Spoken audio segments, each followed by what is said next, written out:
ನಾನೇ ಕೆರೆಯ ಪದ್ಮರಸ.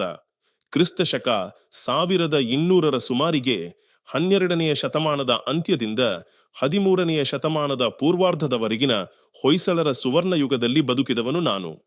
ಕನ್ನಡ ಸಾಹಿತ್ಯವು ಹೊಸ ದಾರಿಗೆ ತಿರುಗುತ್ತಿದ್ದ ಕಾಲದಲ್ಲಿ ಉದಿಸಿದ ಧ್ವನಿ ನಾನು. ಚಂಪುಗಳ ಅರಮನೆ ಬಾಗಿಲು ಮುಚ್ಚಿ ಜನಸಾಮಾನ್ಯರ ಹೃದಯ ಬಾಗಿಲು ತೆರೆದ ಯುಗದ ಕವಿ ನಾನು. ಪಂಪರ ನಂತರದ ಕನ್ನಡಕ್ಕೆ, ವಚನಗಳ ಜ್ವಾಲೆಯ ನಂತರದ ಚೇತನಕ್ಕೆ ಹೊಸ ದಿಕ್ಕು ತೋರಿಸಿದ ಮಧ್ಯಕಾಲದ ಶಬ್ದ ನಾನು.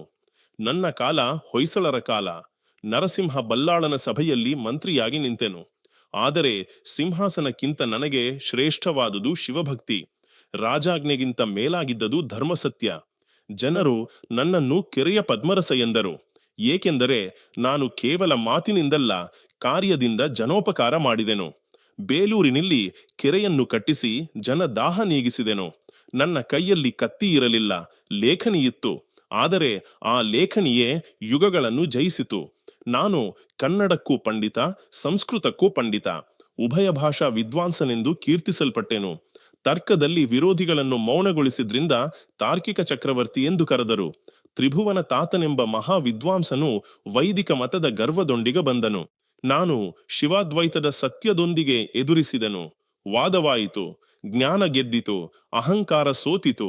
ಅವನಿಗೆ ದೀಕ್ಷೆ ನೀಡಿ ಶಿವಮಾರ್ಗದ ಅರ್ಥ ತಿಳಿಸಿದೆನು. ಆ ಅನುಭವವೇ ನನ್ನ ಅಮರ ಕೃತಿ ದೀಕ್ಷಾಬೋಧೆ ಆಯಿತು. ದೀಕ್ಷಾಬೋಧೆ ಕೇವಲ ಪುಸ್ತಕವಲ್ಲ, ಅದು ಆತ್ಮಜಾಗೃತಿ, ಗುರುಲಿಂಗ ಜಂಗಮ ತತ್ವದ ದೀಪ, ಮಲತ್ರಯ ನಾಶ ಮಾಡುವ ಜ್ಞಾನ ಸ್ನಾನ.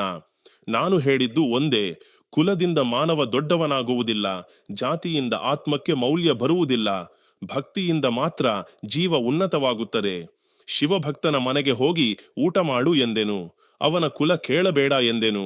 ಮಾನವನೊಳಗಿನ ಶಿವತ್ವವನ್ನು ಕಾಣು ಎಂದೆನು. ಧರ್ಮವೆಂದರೆ ದ್ವೇಷವಲ್ಲ, ಆಚರಣೆ ಎಂದರೆ ಅಹಂಕಾರವಲ್ಲ. ಸತ್ಯ, ಶಿಸ್ತು, ಸಮಾನತೆ, ಭಕ್ತಿ ಇವೇ ನಿಜ ದೀಕ್ಷೆ ಎಂದೆನು. ನನ್ನ ಕಾವ್ಯದಲ್ಲಿ ತತ್ವವಿತ್ತು, ನನ್ನ ತತ್ವದಲ್ಲಿ ಕ್ರಾಂತಿಯಿತ್ತು, ನನ್ನ ಕ್ರಾಂತಿಯಲ್ಲಿ ಕರುಣೆಯಿತ್ತು. ಮಂತ್ರಿತ್ವಕ್ಕಿಂತ ನನ್ನ ವಿನಯ ದೊಡ್ಡದು, ಕವಿತ್ವಕ್ಕಿಂತ ನನ್ನ ಅನುಭವ ದೊಡ್ಡದು, ವಿದ್ವತ್ತಿಗಿಂತ ನನ್ನ ಭಕ್ತಿ ದೊಡ್ಡದು. ಕೊನೆಗೆ ವೈರಾಗ್ಯ ಧರಿಸಿದನು, ಮಗನಿಗೆ ಜ್ಞಾನೋಪದೇಶ ನೀಡಿದೆನು. ಹಂಪೆಗೆ ಬಂದು ಹರಿಹರನಿಗೆ ಮಹಾಕಾವ್ಯದ ದಾರಿ ತೋರಿದೆನು. ನಂತರ ಕಾಶಿಗೆ ತೆರಳಿ ವಿಶ್ವನಾಥನಲ್ಲಿ ಲೀನನಾದೆನು. ನಾನು ಕೇವಲ ಕವಿಯಲ್ಲ, ನಾನು ಕೇವಲ ಮಂತ್ರಿಯಲ್ಲ, ನಾನು ಕನ್ನಡದ ಚೇತನ. ನಾನೇ ಕೆರೆಯ ಪದ್ಮರಸ.